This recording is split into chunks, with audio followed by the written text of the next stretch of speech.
चंद्रशेखर आजाद का जीवन केवल आजादी की लड़ाई और शहीदी का प्रतीक नहीं था, बल्कि यह उस आदर्श सोच का भी प्रतीक था जो धर्म, जाति और वर्ग के भेदभाव से ऊपर उठकर एक ऐसे भारत की कल्पना करती थी जहां हर नागरिक समान हो। ऐसे में जब आज के समय में फिल्मों, कलाकारों या ऐतिहासिक चरित्रों के नाम, चेहरे या धर्म से जुड़े किस्सों को बदला, हटाया या विवादों में घसीटा जाता है, जैसे कि फिल्म अभिनेता धर्मेंद्र से संबंधित बातों को हटाने या बदले जाने की चर्चा होती है, तो यदि आज चंद्रशेखर आजाद होते तो वे स्पष्ट और दृढ़ स्वर में कहते कि भारत की आत्मा को कमजोर करने वाली यह प्रवृत्ति अत्यंत दुर्भाग्यपूर्ण है। वे इस बात को समझते थे कि सांस्कृतिक धरोहर किसी धर्म की बपौती नहीं होती और एक व्यक्ति का योगदान, चाहे वह अभिनेता हो या क्रांतिकारी, उसके धर्म से नहीं, उसके कर्म और सोच से पहचाना जाना चाहिए। जैसे उन्होंने खुद एक कट्टर धार्मिक होते हुए भी कभी किसी धर्म के विरुद्ध न बात की, न भेदभाव किया, और उन्होंने अपने क्रांतिकारी संगठन हिंदुस्तान सोशलिस्ट रिपब्लिकन एसोसिएशन में हिंदू, मुस्लिम, सिख सभी धर्मों के नौजवानों को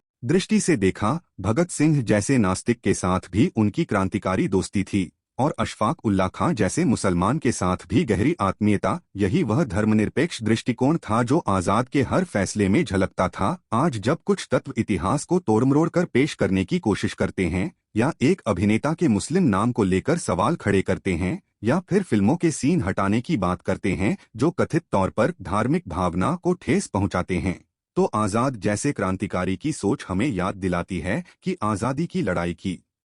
बुनियाद ही विविधता में एकता थी। उन्होंने भारत के भविष्य को एक ऐसे राष्ट्र के रूप में देखा था जहां धर्मनिरपेक्षता सिर्फ एक सिद्धांत नहीं बल्कि व्यवहार का हिस्सा हो, और किसी भी विचारधारा या सत्ता को यह अधिकार नहीं हो कि वह यह तय करे कि कौन से पात्र, कलाकार या किस्से सार्वजनिक स्मृति में बने रहें या मिटा दिए जाएं। आजाद यह कभी स्वीकार नहीं करते कि किसी धर्म विशेष की भावना को बचाने के नाम पर किसी की पहचान, योगदान या ऐतिहासिक उपस्थिति को सेंसर किया जाए। वे स्पष्ट रूप से कहते कि धर्मेंद्र जैसे कलाकार हटाने या उनके किस्सों से परहेज करना दरअसल उस सोच का हिस्सा है जो भारत की साझी संस्कृति और विविधता को कमजोर करना चाहती है। और यह बिल्कुल वैसा ही है जैसे ब्रिटिशों ने डिवाइड एंड रूल के जरिए भारत को तोड़ने की कोशिश की थी। अगर आजाद जीवित होते तो वे शायद चुप न बैठते, बल्कि कह उठते, जो भारत हमने अपने खून से सींचा वह इतना कमजोर नहीं कि किसी नाम, धर्म या वेशभूषा से उसकी नींव हिल जाए, और न ही उसकी पहचान किसी एक धर्म के हिसाब से तय की जा सकती है।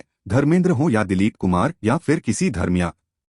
क्षेत्र से जुड़े लोग, हर वह व्यक्ति जो भारत की कला, संस्कृति, साहित्य या सिनेमा में योगदान देता है, उसे वह सम्मान और स्थान मिलना चाहिए जो उसने अर्जित किया है, और उसे मिटाने की सोच खुद को भारत की आत्मा से दूर करने जैसा है। चंद्रशेखर आजाद की सोच आज के हर उस प्रयास को आईना दिखाती है जो देश की बहुलता को एकरूपता में बदलने का सपना देखती है, और उनके जीवन से हमें यह सीख मिलती है कि आजादी केवल राजनीतिक सत्ता की प्राप्ति नहीं, बल्कि विचारों, अभिव्यक्ति और सांस्कृतिक समावेशिता की रक्षा भी है, जिसे कोई सत्ता, चाहे वह सरकारी हो या सामाजिक, अपने हिसाब से ढालने की कोशिश नहीं कर सकती। अगर दोस्तों वीडियो अच्छी लगी हो तो चैनल को लाइक, शेयर और सब्सक्राइब जरूर करें। और दोस्तों, इसके साथ साथ यह भी बताना जरूरी है कि आप कहां से, किस जिले, किस तहसील, किस स्टेट से आप वीडियो देख रहे, कमेंट बॉक्स में जरूर बताना। धन्यवाद। जय भीम आर्मी।